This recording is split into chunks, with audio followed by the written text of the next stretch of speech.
Shalom, brothers and sisters from wherever you're watching us from. Welcome to another episode of Tuko Tayari. This week, we are so happy to be with you on this episode. May God continue blessing you as you find time to grow in His Word. Now, last week, we got some beautiful time to look at Genesis chapter 22. And we're talking about Abraham being tested by the Lord to sacrifice his only beloved son, that is Isaac. I remember us looking at it, the way Abraham wholeheartedly was willing to give this son of his whom he loved so dearly. And look, my friends, he is willing to offer him as a burnt sacrifice. And look, he even bounds him. What a beautiful sacrifice. And I remember even reminding you of the sacrifice that God gave us. Sacrifice of His only begotten Son, whom He loved. That He would die for us on that old rugged cross. And that is why we celebrate that victory today. Brethren, today we get to chapter 23 of the same book, and the subtopic in my Bible is death of Sarah. The Bible records Sarah lived to be 127 years old. She died at Kiriath Araba, that is Hebron, in the land of Canaan. And Abraham went to mourn for Sarah and to weep over her. Verse 3 records, Then Abraham rose from beside his dead wife and spoke to the Hittites and said, I am a foreigner and stranger among you. Sell me some property for a burial site here so that I can bury my dead. Verse 5 records, the Hittites replied to Abraham, Sir, listen to us, you are mighty prince among us. Bury your dead in the choicest of our tombs. None of us will refuse you his tomb for burying your dead. Then Abraham rose and bowed down before the people of the land, the Hittites, and said to them, If you are willing to let me bury my dead, then listen to me. Intercede with Ephron, son of Zohar, on my behalf, so that he will sell me the cave of Machpelah, which belongs to him and is at the end of his land. Ask him to sell it for me for the full price as a burial site among you. Ephron the Hittite was sitting among his people, and he replied to Abraham in the hearing of all people who had come to the gate of his city. No, my lord, he said, listen to me. I give you the land, the field, and I give you the cave that is in it. I give it to you in the presence of my people. Bury your dead. Again, Abraham bowed down before the people of the land and said to Ephron in the hearing, listen to me. If you will, I will pay the price of the field according of the field. Accept it for me that I can bury my dead there. Ephron answered Abraham, listen to me, my lord. The land is worth 400 shekels of silver. But what is that between you and me? Bury your dead. Abraham agreed to Ephron's terms and weighed out for him the price he had named in the hearing of Hittites, 400 shekels of silver, according to the weight current among the merchants. So Ephraim's field in the Machpelah near Mamre both the field and the cave in it, and all the trees within the borders of the field, was legally made over to Abraham as his property in the presence of all Hittites who had come to the gates of the city. Afterwards, Abraham buried his wife Sarah in the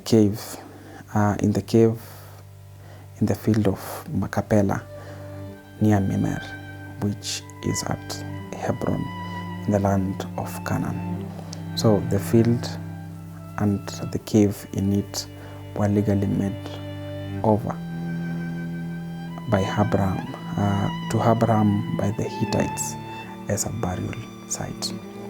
Brethren, this is a beautiful story of a life that is ending, of a person who had fought the better fight or a good fight. This is a woman who stood with Abraham for better, for worse, and for everything that Abraham needed. He even went to extremes of accepting to collide with his husband, and at times, or at the points where he needed to call him the husband, he even accepts to say that he is a brother in order to save his life. This is a woman who knew the worth of the husband and who loved the husband so dearly that she did not want to see her lineage or his lineage not coming to be fulfilled. He did not want to see his husband not have descendants, and he did all that he could to make sure that his Lord or his master or his husband was happy. And into this chapter, then we see Sarah having yet lived 127 years, resting. Now, for Abraham, this must have been a very tough season for him, and he's burying his wife in Hebron. And look, he is weeping. In the first verse, actually in the second verse of this chapter, the Bible records that Abraham went to mourn for Sarah and wept over her.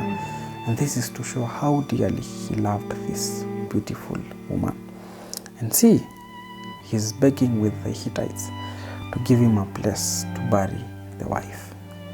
And in this chapter, we see how Abraham related to these people, because actually you see them wanting to give him actually the land for free for him to bury his dead.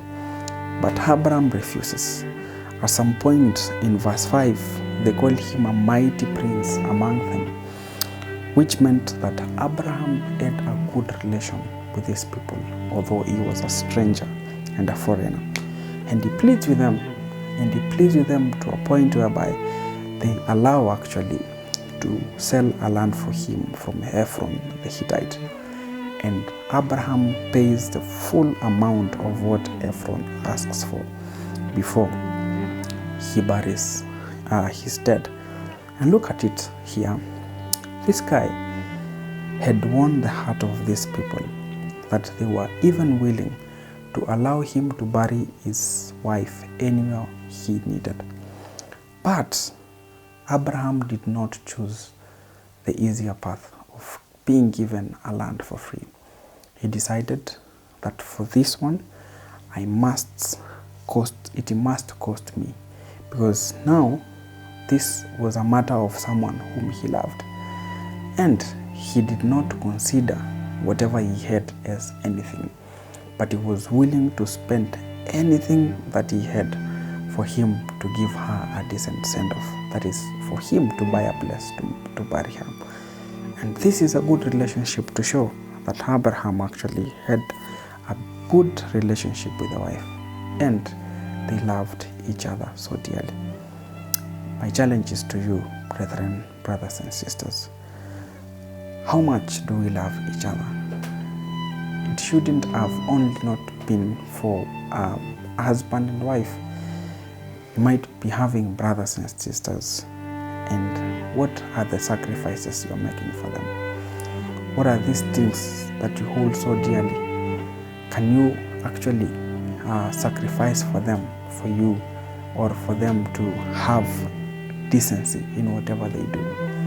Is it possible for you to go an extra mile for their case or for their sake, for them to have a better life? May God help us that we will be able to have such kind of love to one another, that we will be able to sacrifice anything and everything for each other, that at the end of the day, our love is going to be tested and proven to be a true love to each other. Brothers and sisters, may we be able to have such kind of love that will be able to pass all tests and will be able to love each other unconditionally, being in a position whereby we can sacrifice anything for each other.